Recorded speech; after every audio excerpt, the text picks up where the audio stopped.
ಉಡುಪಿ ಜಿಲ್ಲಾದ್ಯಂತ ಏನು ಸತತ 3 ದಿನಗಳಿಂದ ಸುರಿಯುವಂತಹ ಮಳೆಯಿಂದಾಗಿ ಇವತ್ತು ಈ ಒಂದು ಏನು ಉಡುಪಿ ಪರಿಸರದ ಕೆಲವೊಂದು ನದಿ ತೀರಗಳು ಈಗ ಏನು ನೀರಿನಿಂದ ಏರಿಕೆಯಾಗಿದ್ದು ನದಿ ತೀರದ ಜನರನ್ನು ಈಗ ರಕ್ಷಣಾ ಕಾರ್ಯದಲ್ಲಿ ತೊಡಗಿದ್ದಾರೆ. ಉಡುಪಿಯ ಅಗ್ನಿಶಾಮಕ ದಳದ ಸಿಬ್ಬಂದಿಗಳು ಇಂದು ಬೆಳಿಗ್ಗೆಯಿಂದಲೇ ಏನು ನದಿ ತೀರದಲ್ಲಿ ಸಿಕ್ಕಿ ಹಾಕಿಕೊಂಡಿರುವಂತಹ ಜನರನ್ನು ರಕ್ಷಿಸುವಂತಹ ಕಾರ್ಯ ಮಾಡ್ತಾ ಇದ್ದಾರೆ.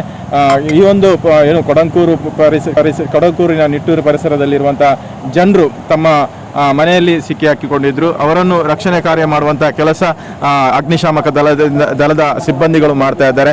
ಅಂದರೆ ಮನೆಯಲ್ಲಿ ಸುಮಾರು ಮಕ್ಕಳು ಮತ್ತು ಹಿರಿಯರು ಏನು ಮನೆಯೊಳಗಿದ್ರು ಅವರನ್ನು ಆ ಮನೆಯಿಂದ ರಕ್ಷಣೆ ಕಾರ್ಯವನ್ನು ಮಾಡುವಂಥ ಕೆಲಸ ಅವರು ಮಾಡಿದರು. ಈಗ ಅಲ್ಲಿಂದ ಅವರನ್ನು ನೇರವಾಗಿ ಇಲ್ಲಿ ಸ್ಥಳೀಯ ಏನು ಮದುವೆ ಸಭಾಂಗಣಗಳಲ್ಲಿ ಅವರನ್ನು ಅಲ್ಲಿ ವಸತಿ ವ್ಯವಸ್ಥೆಯನ್ನು ಕೂಡ ಇವತ್ತು ಜಿಲ್ಲಾಧಿಕಾರಿಗಳು ಮಾಡಿದ್ದಾರೆ.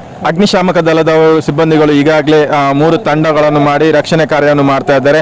ಅದರ ಜೊತೆಗೆ ಸ್ಥಳೀಯ ಜನರು ಕೂಡ ಅವರಿಗೆ ಕೈ ಜೋಡಿಸ್ತಿದ್ದಾರೆ. ಈಗಾಗಲೇ ಅವರನ್ನು ಅವರ ಮನೆಯಿಂದ ರಕ್ಷಣೆ ಮಾಡುವಂಥ ಕಾರ್ಯ ಈಗಾಗಲೇ ನಡೆಯುತ್ತಿದೆ. ಎಲ್ಲರೂ ಸುರಕ್ಷಿತವಾಗಿ ಒಂದು ಅವರನ್ನು ಈ ಕಡೆ ಅಂದರೆ ಮನೆಯಿಂದ ರಕ್ಷಣೆ ಕಾರ್ಯ ಮಾಡಿ ನದಿ ತೀರದಿಂದ ಈ ಕಡೆ ಮಾಡುವಂಥ ಕೆಲಸ ಈಗಾಗಲೇ ಏನು ಅಗ್ನಿಶಾಮಕ ದಳದ ಸಿಬ್ಬಂದಿಗಳಿಂದ 3 ತಂಡಗಳನ್ನು ಮಾಡಿ ರಕ್ಷಣೆ ಕಾರ್ಯವನ್ನು ಮಾಡ್ತಾ ಇದ್ದಾರೆ. ಈಗಾಗಲೇ ರಕ್ಷಣಾ ಕಾರ್ಯ ಮುಂದುವರಿತಿದ್ದು ಎಲ್ಲ ಅವರನ್ನು ಸುರಕ್ಷಿತವಾಗಿ ಅವರನ್ನು ದಡತಲಿಸುವಂಥ ಕೆಲಸ ಆಗ್ತದೆ. ಉಡುಪಿಯಿಂದ ಪ್ರಮೋದ್ ಸುವರ್ಣ, ನಮ್ಮ ಕುಡ್ಲ 24/7.